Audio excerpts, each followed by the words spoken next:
Ok, quiero que vaya al libro de Génesis, capítulo 3.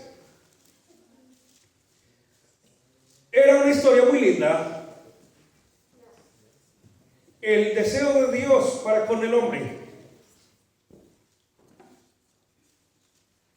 Crea Dios los cielos y la tierra, crea el cosmos, crea el universo, hace la expansión y empieza a llenarlo absolutamente todo.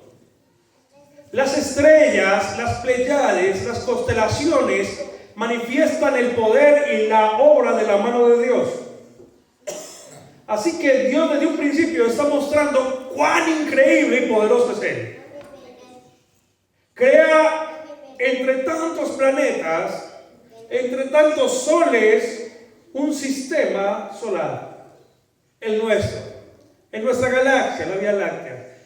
Y nuestro sistema solar, perfecto, idóneo, a una distancia exacta para que nuestro planeta pueda albergar vida. No suficientemente cálido para destruirla y no suficiente frío para también afectarnos y destruirnos. Todo está perfecto. Dice la escritura en la carta de Job, y Dios colgó la tierra sobre la nada. ¿Y qué la sostiene? Su palabra. Dijo sea, y así es. Va más allá de toda explicación científica. Dios desafía la inteligencia y le colocó límite a los vientos, límite a los mares, y le ordenó a los océanos que cuando se unan no se junten. Y ordena las corrientes hasta dónde llegar y cuándo salirse de cauce. Le dice al río por dónde debe dirigirse. Le dice al mar, le dice al viento hacia dónde debe soplar. Dios tiene control de todo. Cuando usted ve que no han estado estos días ocurriendo tantos desastres y eso no va a parar, es porque Dios tiene el control. Usted dirá, el diablo, el enemigo, el calentamiento global. Deténgase, mire al Rey de los cielos, mire al Creador, el cual tiene todo el control del más mínimo viento y de la más mínimo movimiento económico. Dios tiene todo el control. El hombre a veces olvida el control de Dios.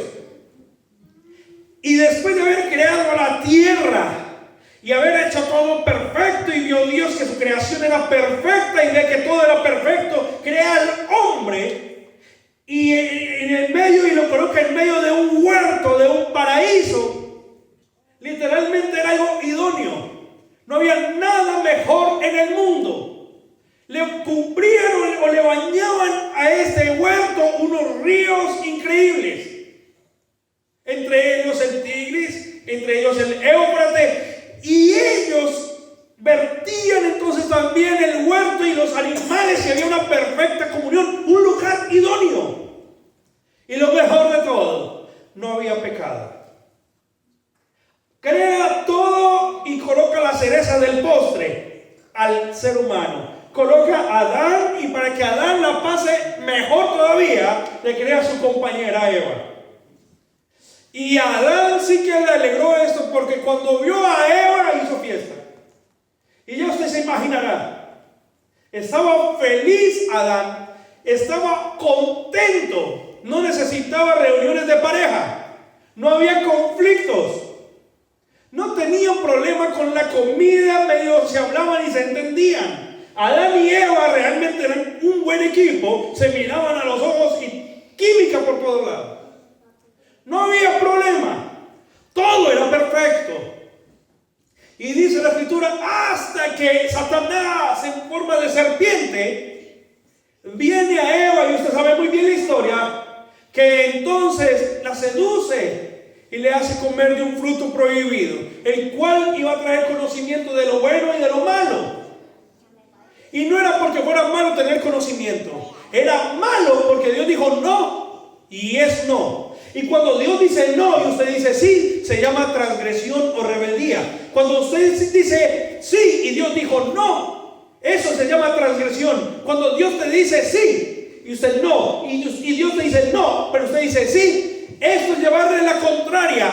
Y por ende la rebeldía te lleva al pecado, y el pecado produce algo que se llama la muerte. Y así empezó. Y esta historia linda se contamina. Y el momento justo, el momento exacto de contaminarse está en la palabra. Génesis capítulo 3, versículo 7. Entonces, este es el momento exacto, fueron abiertos los ojos de ambos y conocieron que estaban desnudos. Entonces, esto es cuando Eva le da de comer también a Adán. Entonces cosieron hojas de higuera y se hicieron delantales. Se sintieron desnudos, se sintieron raros, su desnudez era algo natural. En pocas palabras, contaminaron su corazón. Bien dice la Escritura, guarda tu corazón.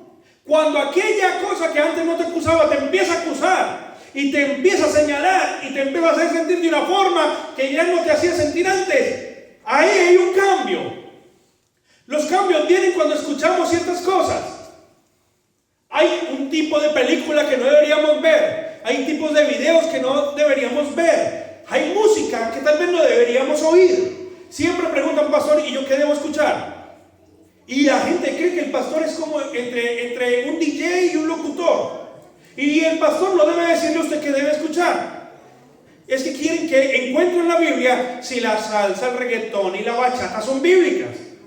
Cuando en realidad no se trata de un ritmo, se trata de que ponga cuidado con lo que dice eso.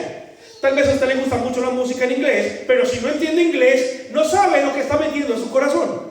Tal vez usted habla español, pero las canciones que está escuchando en español no tienen un buen mensaje. Tal vez todo el tiempo está hablando de agresión hacia la mujer o agresión hacia los niños, o de pronto que se libere o que vaya y pelee contra el sistema. Entonces lo único que hace después de escuchar la música es, con ganas de salir de la universidad, tomar una piedra, taparse la cara y hacer cuánto daño se le atraviese. Y luego preguntan los padres, ¿y por qué mi hijo salió así? ¿Y por qué mi hijo estará así? Y hay que fijarse bien que escucha durante todo el tiempo, se está alimentando. Siempre que me preguntan, ¿y usted qué escucha? No, yo escucho de todo. Pero trato de oír, trato de que el mayor porcentaje de lo que entra a mi oído, al menos me edifique. Tal vez no todo me vaya a edificar. Dice el apóstol Pablo, tal vez todo sea lícito, pero todo edifica. No todo edifica, no todo conviene. Tal vez todo sea legal, pero usted debe examinar. También usted compra y tiene todos los canales programados en casa. Tal vez tiene acceso a todos los canales de televisión y de internet y también de películas. Yo no le voy a decir que debe pagar y que no debe pagar, que debe ver y que no debe ver. Usted debe examinar muy bien. Y bien dice la Escritura, examinen todo, retengan lo bueno y a lo malo, deséchenlo, porque eso malo lo contamina. Y una vez contaminado, cuando estés delante de mí, cuando sea tu tiempo, cuando llegue la hora exacta y yo te llame a juicio, yo te voy a juzgar sin que tú hables. Yo leeré tu corazón, yo leeré tus pensamientos y tu corazón te dirá, sí, yo hice conforme a lo que me enseñaste, o realmente me rebelé y pensé que me podía burlar de ti. Y usted dirá, no sea exagerado, eso dice la Escritura. Romanos capítulo 2, versículo 15 y versículo 16, dice, o acusándoles o defendiéndoles sus razonamientos o su conciencia. ¿Qué tan importante es entonces lo que nosotros archivamos en nuestra mente? ¿Qué tan importante es aquello o el conocimiento que adquirimos? Imagínate. Por eso dice la Escritura, cielo y tierra pasará, pero mi palabra no va a pasar.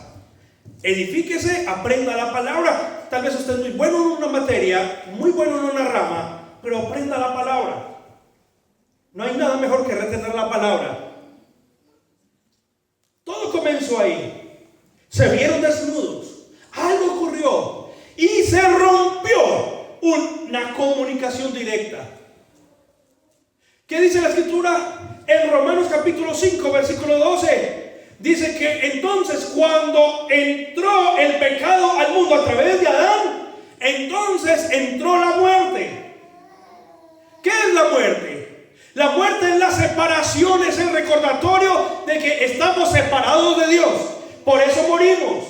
Aunque nosotros ahora somos perdonados, de todas maneras estamos envejeciendo. Y cada vez con enfermedades y con problemas y más cáncer. Ahora da cáncer como daba gripa anteriormente. Y se convirtió en algo normal. ¿Qué tipo de cáncer tiene? En mi niñez era raro ver a alguien enfermo de cáncer. Ahora hablan de cáncer en todas partes. En la oreja, en los ojos, en la nariz, en la boca, en la lengua, en la garganta, en el esófago, en el estómago, en el páncreas. En todo tipo de órganos da cáncer. Y usted está luchando, está caminando. El reto ahorita es vivir y llegar lo más anciano posible. Pasando todos los síntomas, de pronto haciéndole el quite a todo tipo de enfermedades. Al cáncer, la tuberculosis, el SIDA y cuántas enfermedades hay. Problemas en los huesos, problemas en la sangre. Y si logró esto, venció el COVID y los nuevos virus que tal vez vengan, entonces usted llega a los 50, 60, 70 años y se creerá un vencedor y ya murió.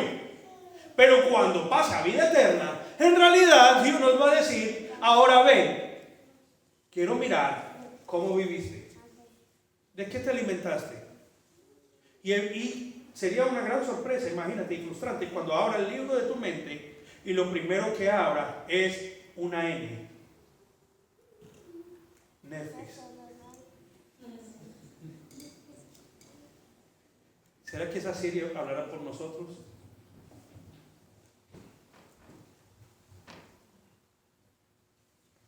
¿Qué nos alimenta? Ahora,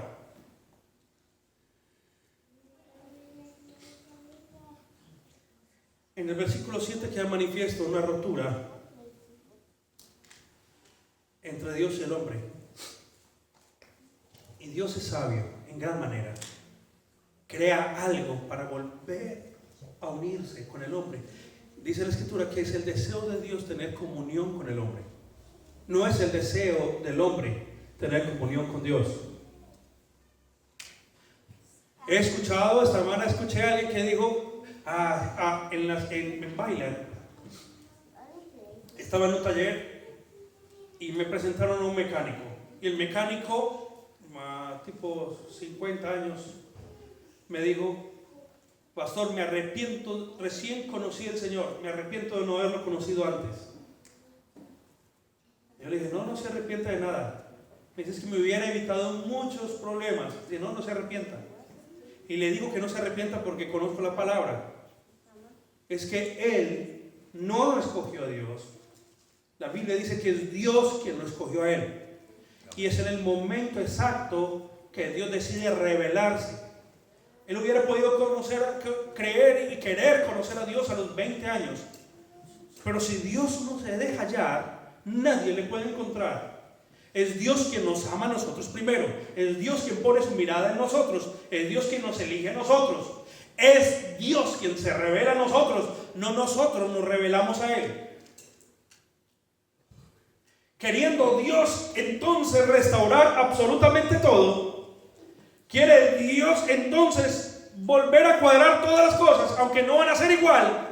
Dice: yo voy a hacer que el hombre se reconcilie conmigo. Y Dios, en su inteligencia, sabiduría y conocimiento, crea lo siguiente: crea la reconciliación.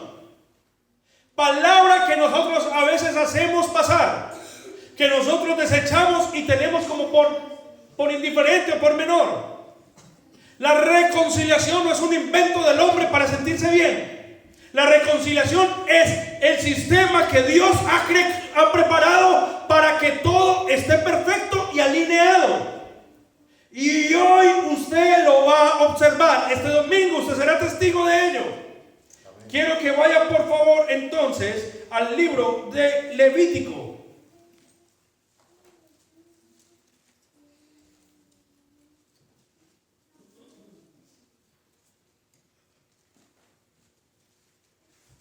Levítico capítulo 4.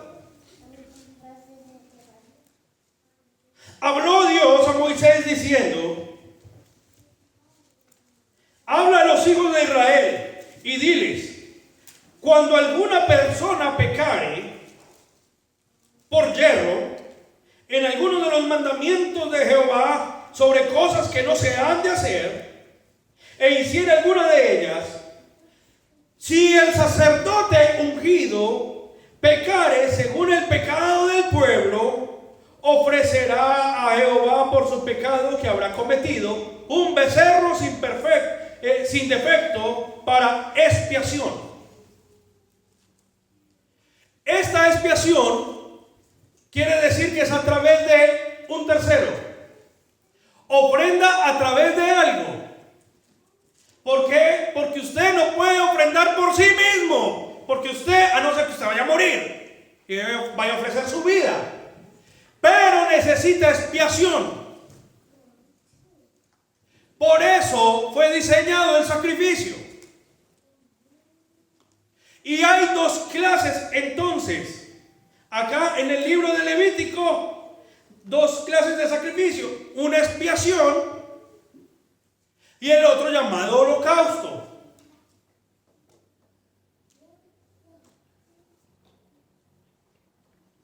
La expiación consiste en la ofrenda individual que el pecador debía realizar para recibir el perdón.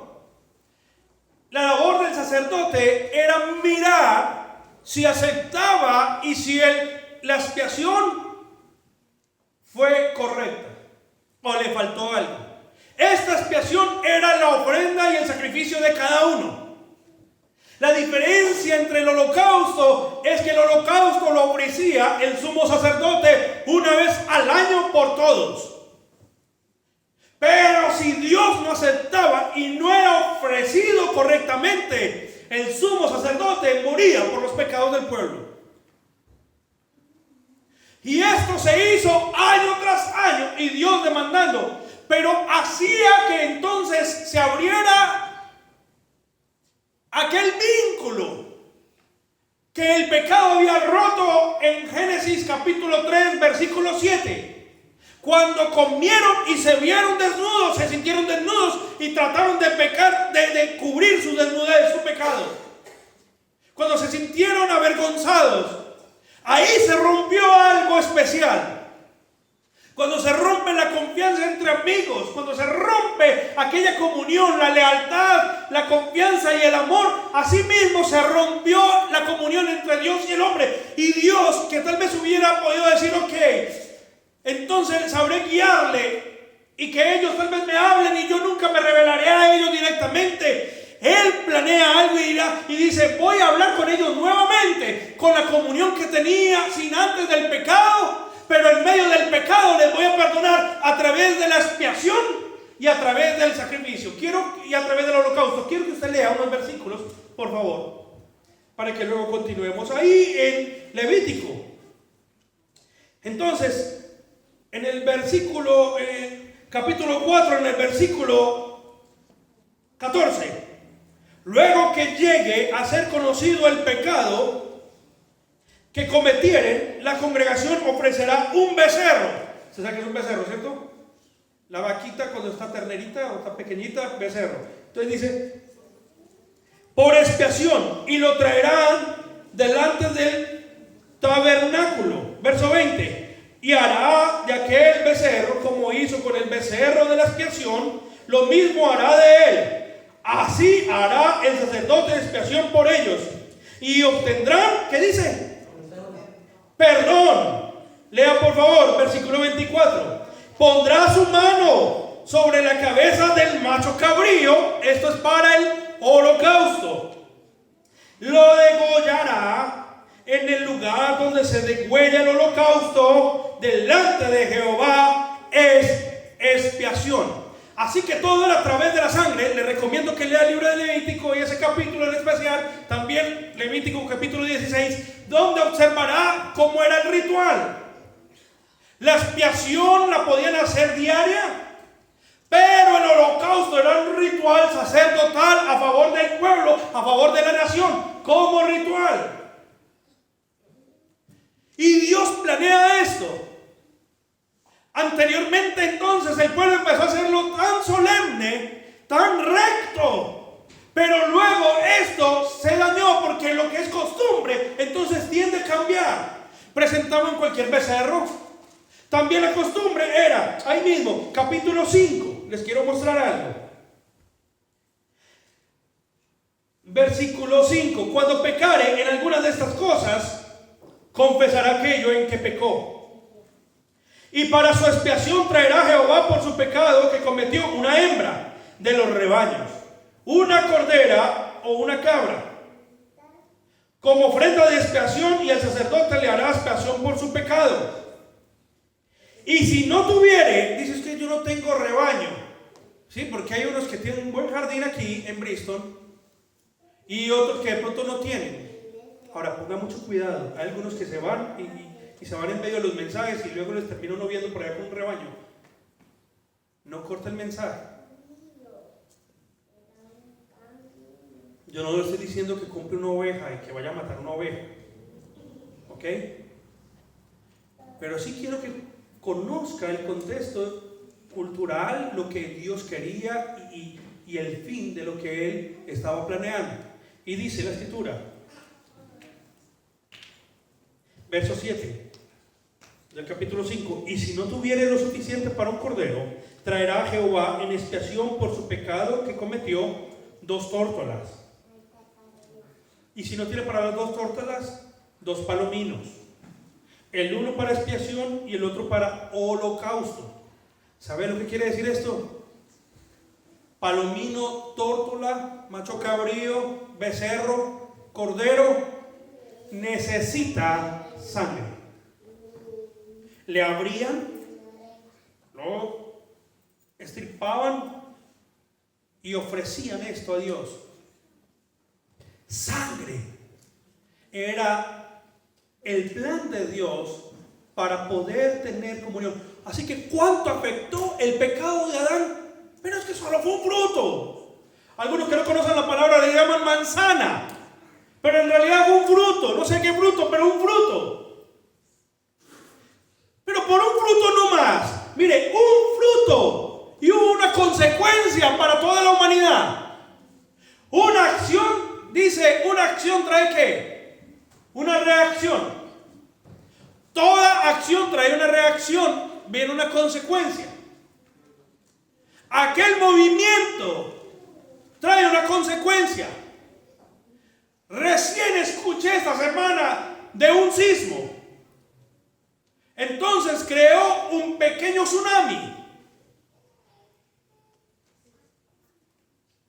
Hoy entró un tifón a Filipinas, el día de ayer, e hizo gran daño. Y el tsunami, algunos dicen, pero ¿cómo nos dimos cuenta? Solo fue pequeño el sismo, no fue tan grande, en el mar Egeo, entre Turquía y Grecia, que están en conflicto actualmente. Y les provocó un tsunami que afecta a ambos. Y Dios controlando todo, mirando todo esto, y está enseñando, está mostrando cómo funcionan todas las cosas y el control que Él tiene. Una mentira pequeña empieza a crear una ola y se forma un tsunami y ya luego usted no tiene con qué tapar ese tsunami. Y hay gente que se ha inventado enfermedades. Oren por mí que estoy enferma, oren por mí que estoy enfermo, y no está enfermo, pero ya mintió. Y cuando ya miente y miente y miente y miente y miente, ya luego no le creen. Y si lo descubrieron en la mentira, ya no le creen. Y viene y dice el pastor, ore por mi jefe que es tan malo, me echó injustamente. Y en realidad le echó por mentiroso.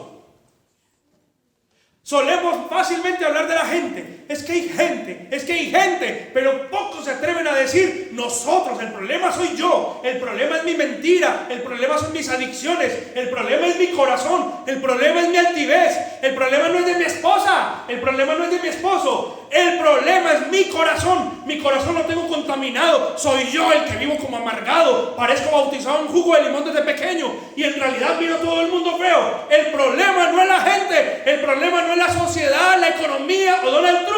El problema es su corazón que está contaminado, está amargado y está enfermo. Y necesita mirar y decir, ¿cómo hago para cambiar todo? Dios que es sabio e inteligente, nos sorprende con esto. Crea un sistema para tener comunión con nosotros. Y el hombre, luego lo contamina, hace cualquier expiación, hace cualquier holocausto. Y Dios en su sabiduría prepara un holocausto.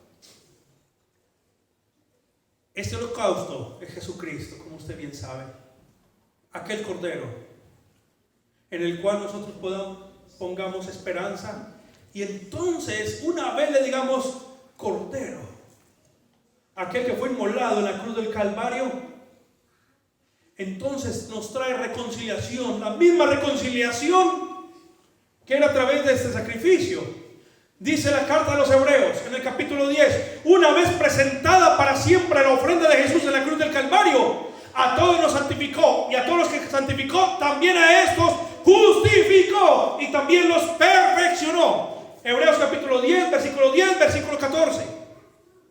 A todos nosotros nos perfecciona a través de la ofrenda de Cristo Jesús. Ese es el cordero que ahorita nos evita a nosotros estar entonces sacrificando corderos.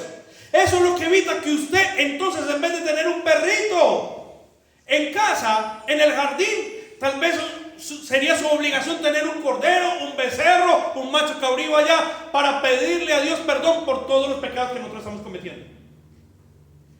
Imagínate, si fuera así, entonces estaríamos consiguiendo casas no en la ciudad, sino en el campo, porque necesitaríamos mucho campo. Algunos necesitamos de pronto más becerros que otros. Y Dios nos ha librado de todo esto. Preparó un cordero, Jesús. Y a través de Cristo reconciliarnos, hacernos uno. Y enseñarnos que cuando nosotros pequemos, porque vamos a pecar, por más que usted diga, yo no voy a pecar, vení, haga todo lo posible por no pecar y va a pecar. Fácil. Cuando anhele aquello que no es suyo, pecó. Cuando anhele a aquella o aquel que no es suyo, pecó. Cuando mienta en su corazón y cuando tenga un enojo y hasta con ganas de matar en su corazón, pero no cogió un arma, pecó. Cuando sea rebelde con los padres, pecó. Estoy citando lo que dice la palabra. Así que es fácil pecar. Cuando tomamos lo que es de Dios y no se lo damos, pecamos. Cuando no, entonces dice, y engañamos a las autoridades y sabemos hacer lo bueno y no lo hacemos, dice, pecamos. Por más que usted trate entonces de no pecar, déjeme decirle, pecará. Pero usted debe saber qué hacer. Y es que cuando peque, el Espíritu Santo le tendrá que recordar lo que está escuchando hoy. Usted necesita una pronta reconciliación. Prepare el cordero, vaya Jesús, el cual es el cordero inmolado, el cual está diciendo a ti día y noche a través del Espíritu Santo, yo morí por ti en la cruz, solo atrévete a hablar, solo habla, exclama, di con tus palabras, me arrepiento y yo te perdono. ¿Cuántos dicen amén? ¿Qué tanto poder hay entonces en la confesión? Quiero que vayan al Salmo 130, por favor.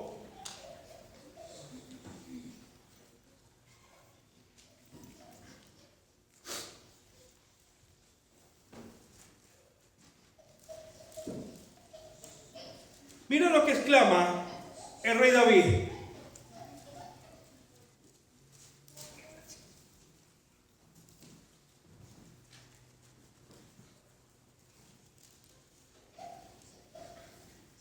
Verso 3.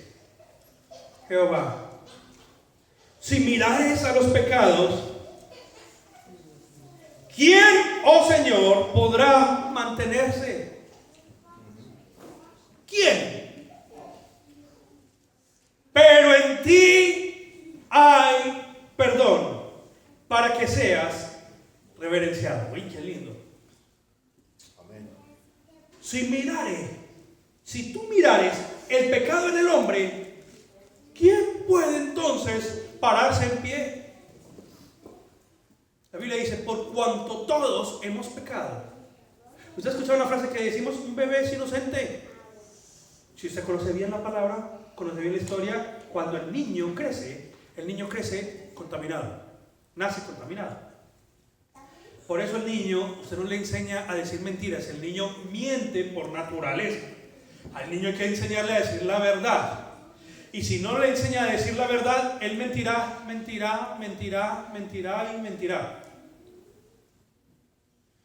Él miente, engaña, roba. Si al niño usted no le enseña a hacer las cosas correctamente, se guardará las cosas de vuelta, el vuelto en el bolsillo.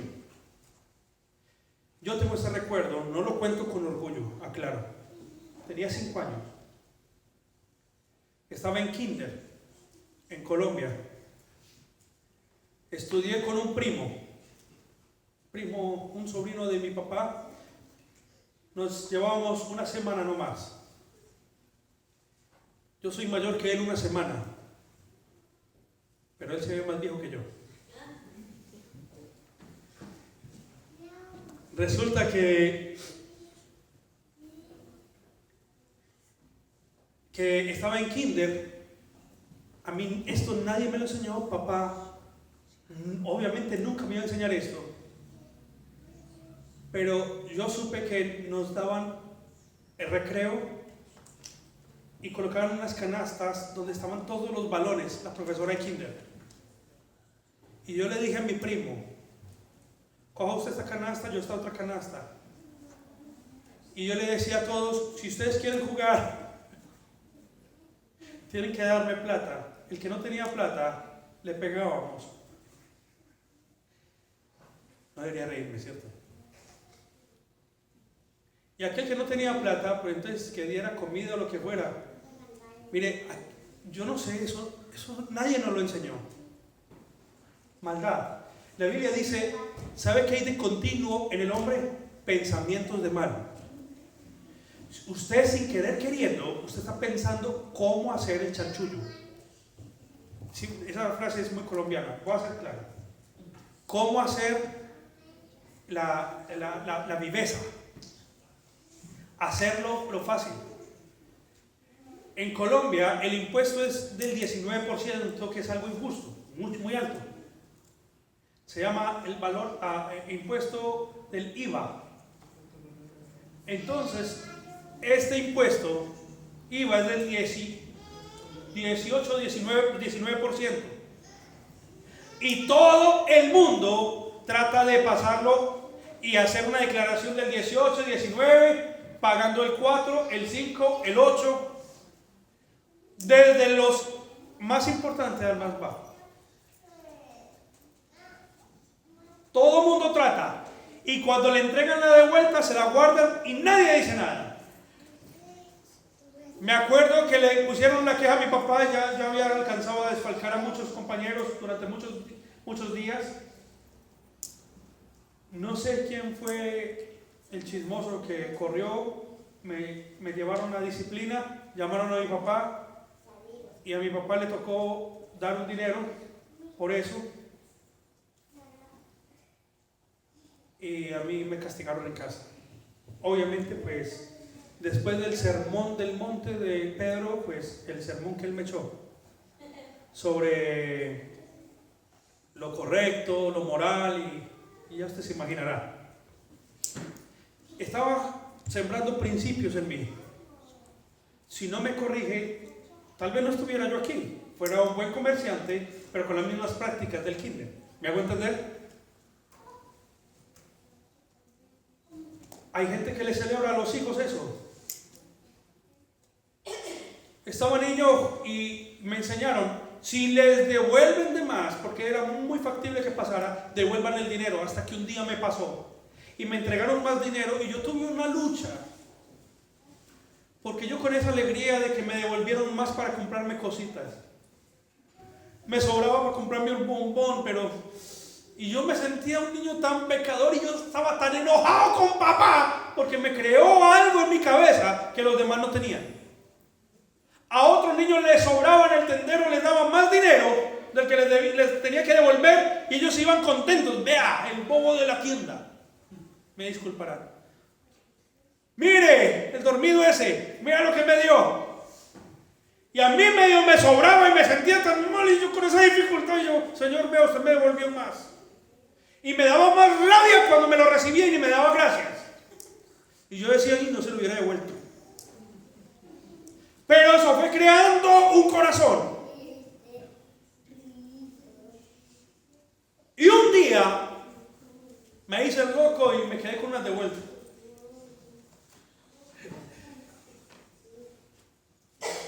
Ese día me acuerdo que no dormí. Me sentía un ladrón. Y el Espíritu Santo diciéndome ladrón, ladrón, ladrón, ladrón, ladrón. Y le estoy hablando solo un niño. Imagínate qué tan importante lo que sembramos en los hijos. Hay padres que le celebran a los hijos, muy bueno. ¿Y cuánto le devolvieron? Mi hijo, muy bueno. ¿Y qué hizo usted? Engañó a ese otro, muy bueno. Mi hijo, lo felicito, usted es el duro de la familia, igualito al papá. Y en vez de enseñarle valores y principios, ese es un delincuente en potencia. Un mentiroso, un ladrón, que cuando se case, su propia esposa va a decir, yo no sabía que este era así. Me casé con un ladrón. Me casé con un engañador, un estafador. Esos son los que ganan dinero y se ganan 3,000 y declaran en casa. No una declaración, en casa, mi hija 1,500. Con mucha dificultad, ay, mi hijo, voy a orar por usted.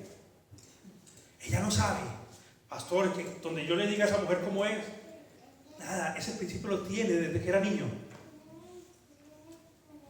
Y venimos a Dios, nos entregamos al Señor y no nos reconciliamos. Es un ladrón en potencia, es un engañador, es un estafador y nunca se ha reconciliado con Dios. Ya no hay cordero, ya no hay becerro, no hay palomino. Está ahí, ni siquiera habla. Dice el Salmo 130, versículo 4, pero en ti hay perdón, dice, de Dios, para que seas reverenciado. ¿Quién es el autor de esto? El autor habla de esto porque tiene mucho conocimiento. ¿Cómo adquiere conocimiento? Se lo voy a enseñar. Vaya al Salmo capítulo 32, por favor. En el capítulo 32, verso 1 en adelante, dice, bienaventurado aquel cuya transgresión ha sido perdonada y cubierto su pecado. Bienaventurado el hombre a quien Jehová no culpa de iniquidad y en cuyo espíritu no hay engaño. Porque mientras callé, o sea, no busco la reconciliación, mientras callé, mientras me guardé, dice, se envejecieron mis huesos. Empezó a tener problemas en los huesos. ¿Por qué? Porque la no reconciliación con Dios es lo contrario a una buena salud. La no reconciliación con Dios trae problemas en el sistema sanguíneo, en el sistema óseo. Dice la Escritura, Moisés, Josué y muchos otros, dice la Escritura que ellos en su vejez tenían el vigor de un muchacho. En su vejez estaban muy enteros. ¿Y saben por qué? Porque todo el tiempo vivían una comunión. Si pecaron, tal vez usted vaya a la palabra y diga, pastor, él pecó. Mira el pecado de Moisés. Era un hombre llevado a la ira. Era un hombre que era conflictivo. Tal vez sí, tal vez un poco amargado. Pero dice la Escritura que vivía en comunión. Tanta comunión que veía cara a cara a Dios. Y en medio de esa comunión, entonces no tardaba en ir a hacer expiación y decirle, Dios, perdóname. Pero hay personas que usted les dice, pecaste, estás mal, reconcíliate con Dios. Y lo primero que hacen es, yo pequé, yo no pequé. Si yo no he ofendido, a mí me ofendieron, todo el mundo me ofende. Pastor, ¿usted puede orar por mí que a mí todo el mundo me ofende? En Colombia, cuando yo veía algo así, por lo general con esa cara de mártir, espíritu de mártir y apellido M de mártir, me decía, pastor, es que yo no sé, es que en mi casa mi mamá me tiene la mala, mi papá me tiene la mala. Mi suegra me tiene la mala, yo soy como de malas, pastor, ¿no cree? Digo, no, algo tienes que estar haciendo. No, pastor, yo no tengo nada. yo la verdad soy un mártir y a mí ya me está cayendo mal y ya me cae de malas. Dice, algo, sabes que tú realmente tienes que mirar, examinarte. Tienes que ir, y cuando miramos a profundidad, claro, papá está enojado con ella, mamá está enojado con él.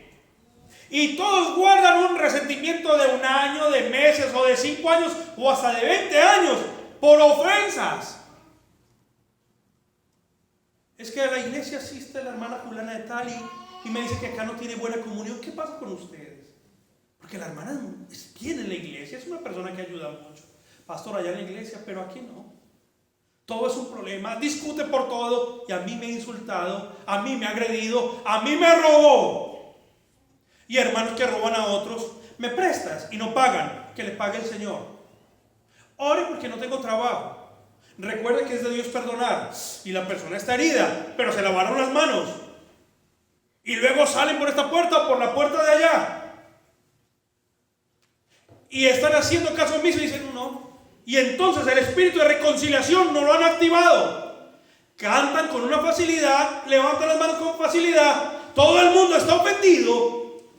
Y Dios le quiere decir y el Espíritu Santo repetirle, mira, no te confíes. Aunque vivas 80, 90 años y vengas aquí arrugado como una pasa, en realidad luego vendrás a mí y yo te voy a pedir cuentas. Y una de las cuentas es, ¿tú por qué no te reconciliaste con todos los hombres? Tenías que confesar tus pecados. A Dios lo confiesas, pero también a los hombres. Perdóname por ofenderte, perdóname por gritarte. ¿Cuántas veces la mujer ha dicho, usted por qué me habla así? Yo soy así. Yo soy así. Así soy. ¿Y qué? De malas. Pero mi hijo, mire, yo me casé con usted no me hablaba así. Ah, usted sabe que yo soy así. Macho, macho. De la tierra de Jalisco, por allá al fondo. Yo soy así. A mí nadie me cambia y usted no me levante los ojos. Y no me mire así.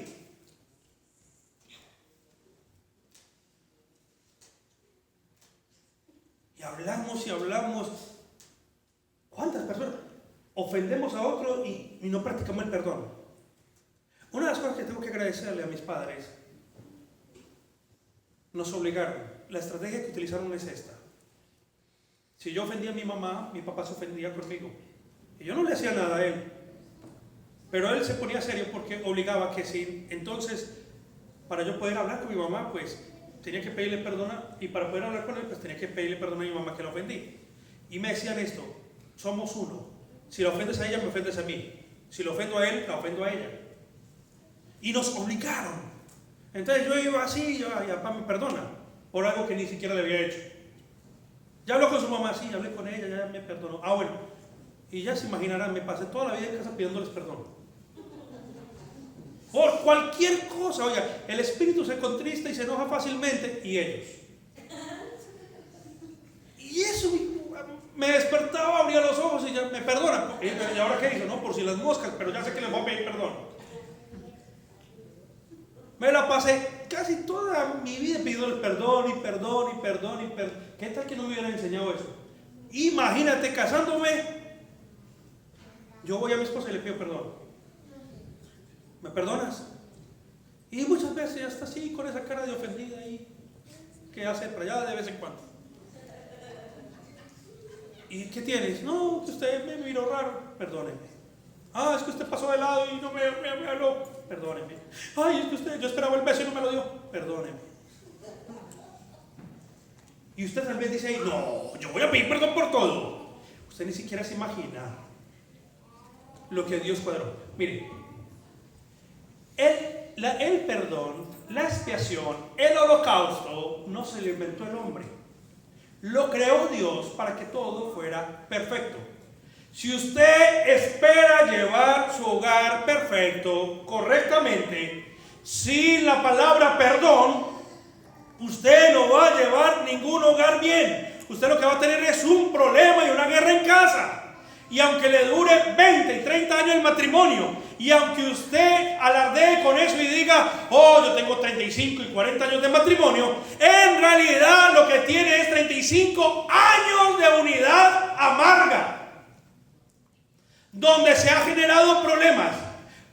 David dijo, mientras callé, verso 3 del capítulo 32, se envejecieron mis huesos en mi gemir todo el día, porque de día y de noche se agravó sobre mí tu mano.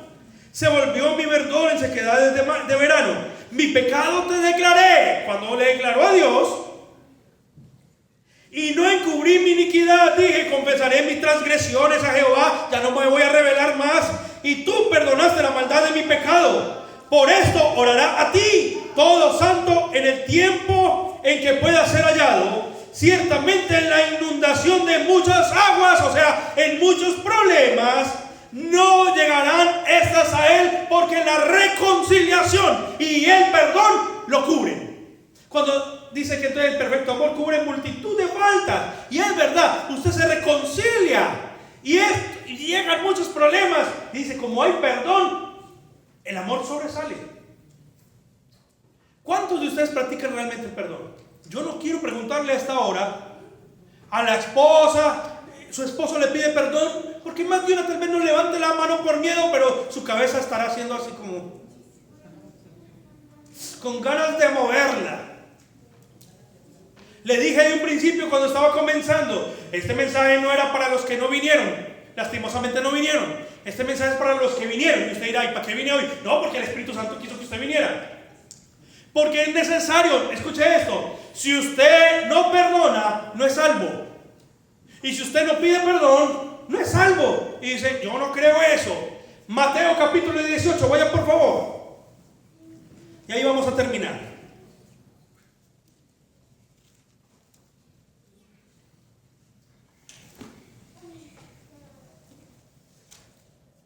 Esto lo enseña Jesús. Con razón dice, puesto los ojos en Jesús, autor, consumador de la fe. Ay, qué lindo es Jesús. Si pone los ojos en Jesús, entonces haga como Jesús. Y si pone los ojos en Jesús, pues lea lo que dice Jesús, haga como Jesús, obedezca a Jesús. Miren, no es el deseo del pastor. Ustedes saben, yo tengo el reto de estar pidiendo perdón. A mi esposa no le enseñaron esto de niño, pero lo ha estado practicando en casa, en el hogar. Tal vez usted dirá, a mí no me lo enseñaron nada, a mí nadie me lo enseñó. Está bien. Ahora lo puede practicar. Pastor, es que yo soy la cristiana y él no. Difícil. Y entonces, pida perdón. Y si él no me pide perdón, perdónelo, aunque no le pida perdón.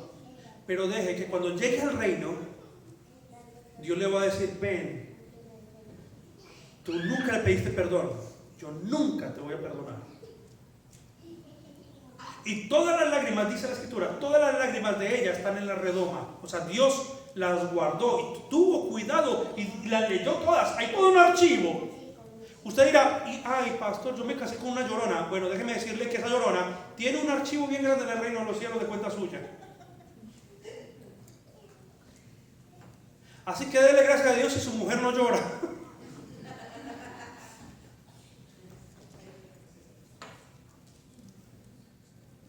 Mateo capítulo 18, verso 21 en adelante. Entonces se le acercó Pedro y le dijo, Señor, ¿cuántas veces perdonaré a mi hermano que peque contra mí? Hasta 7. Jesús le dijo, no te digo hasta 7, hasta 70 veces 7. Por lo cual el reino de los cielos, y le dice esto en una parábola. El reino de los cielos es semejante al rey que quiso hacer cuentas con sus siervos. Comenzando a hacer las cuentas, le fue presentado uno que le debía 10,000 talentos, que equivale más o menos, bueno, es una gran fortuna. Los 10,000 talentos es una deuda de una nación. El talento es una vasija grande, más o menos a esta altura, llena de oro. 34 kilos, ese recipiente hasta acá de oro, es un talento. ¿Ok? no se refiere a la habilidad de algo. Talento es una medida monetaria. Y está hablando aquí de unos cuantos, 10,000 talentos. Es mucho dinero. Se presentó alguien que le debía al rey en el palacio 10,000 talentos.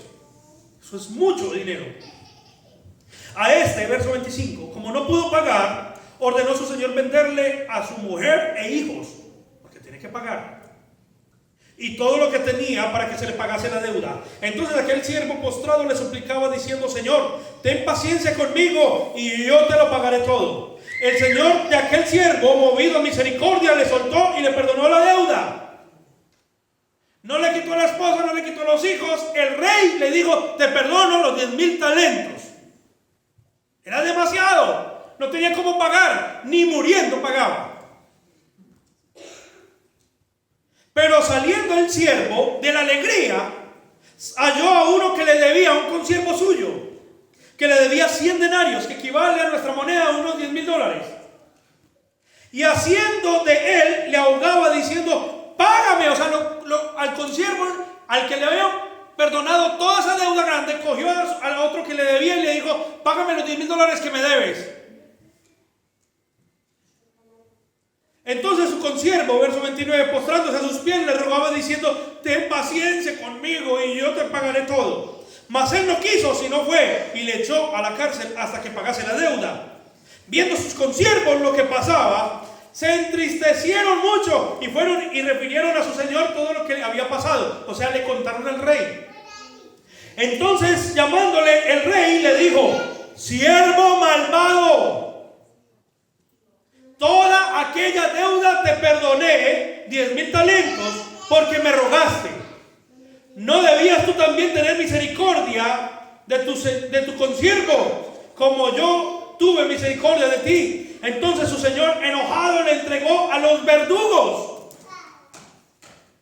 hasta que pagase todo lo que le debía, para que le botaran la cabeza, que es la especialidad de los verdugos.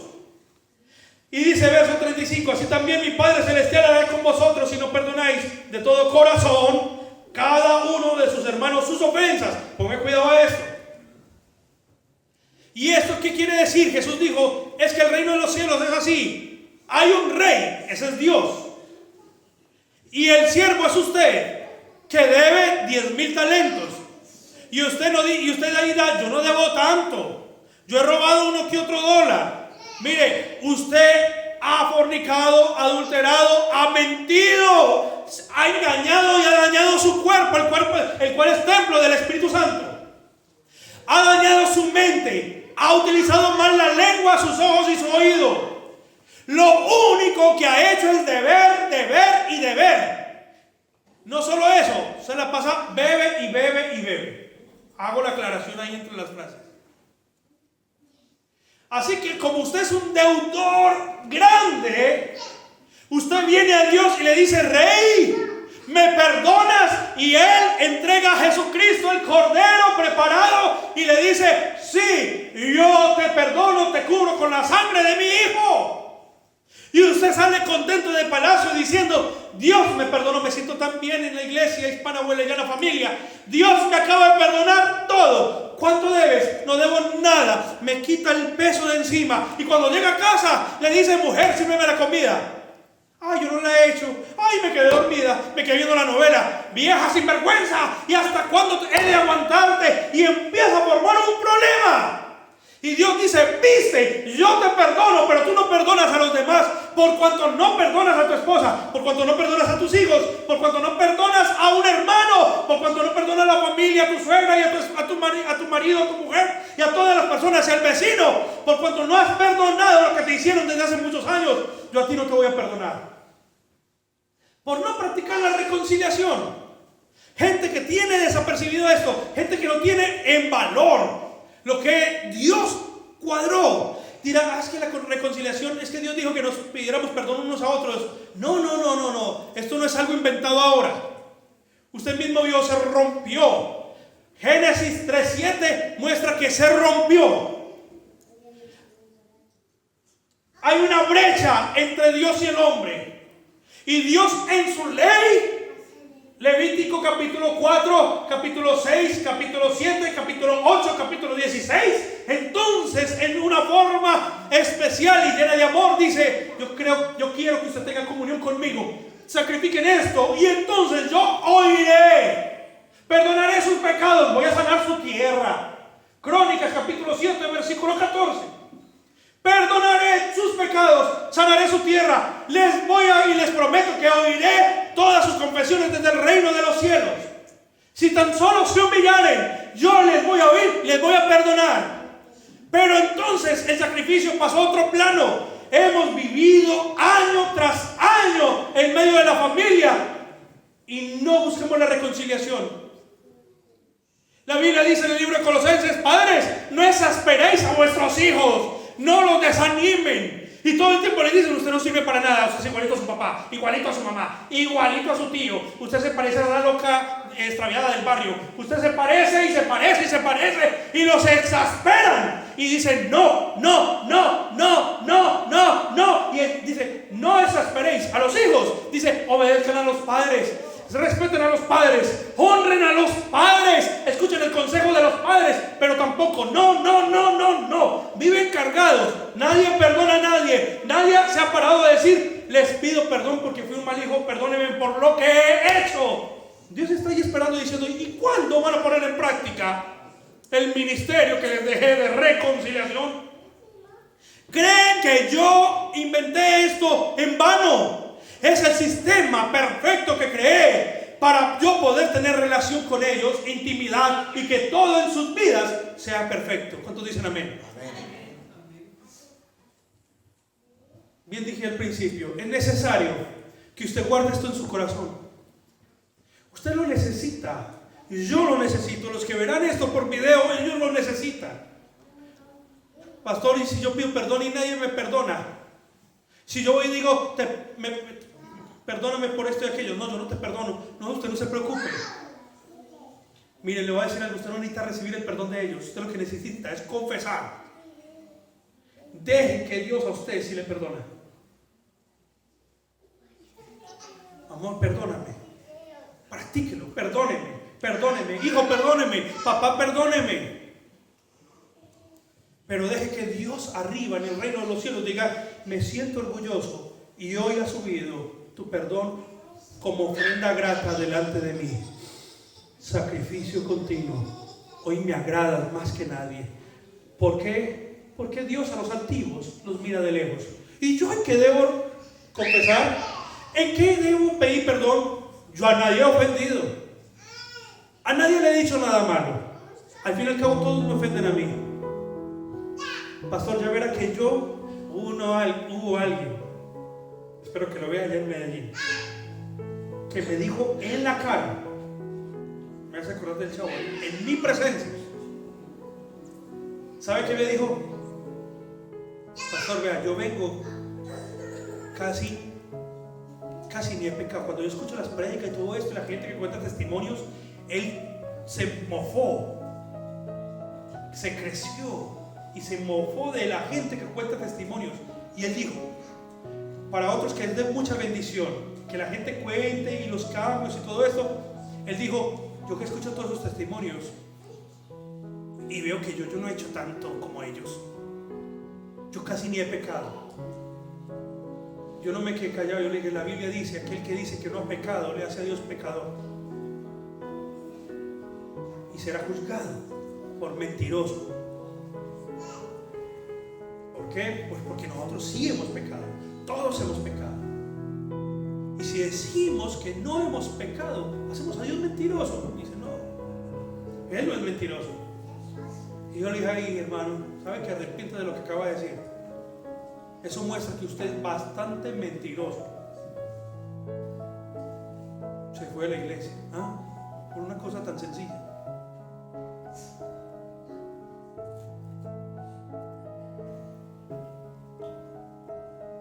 Se fue a la iglesia y eso hizo que su esposa entonces viniera a la iglesia.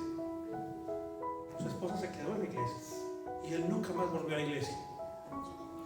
Se quedó con eso en la cabeza. No lo van a heredar la gente buena. El reino de los cielos es para aquellos que nos arrepentimos del pecado. Hay mucha gente buena, pero no quieren ver a Jesús. No quieren ir al Cordero. Hay gente muy buena que saca mucho dinero y da al pobre. Hay gente buena que usted le dice, yo estoy ayudando a una fundación, y ellos sacan dinero y dan y dan y dan y dan y dan. Pero su corazón, cuando usted le dice, debe reconciliarte con Dios, no se reconcilian. Yo no le he hecho nada a mi mujer, yo no le he hecho nada a mi marido, y lo que le he hecho es porque él se lo merece. ¿Quiere que le compre zapatos a ella? Que se la gane. Como si nuestra responsabilidad fuera un premio. ¿Quieres que te compre calzones, mija? Gánatelos. ¿Y quieres dormir en mi lecho? Gánatelo. Y todo es como una prueba, un concurso.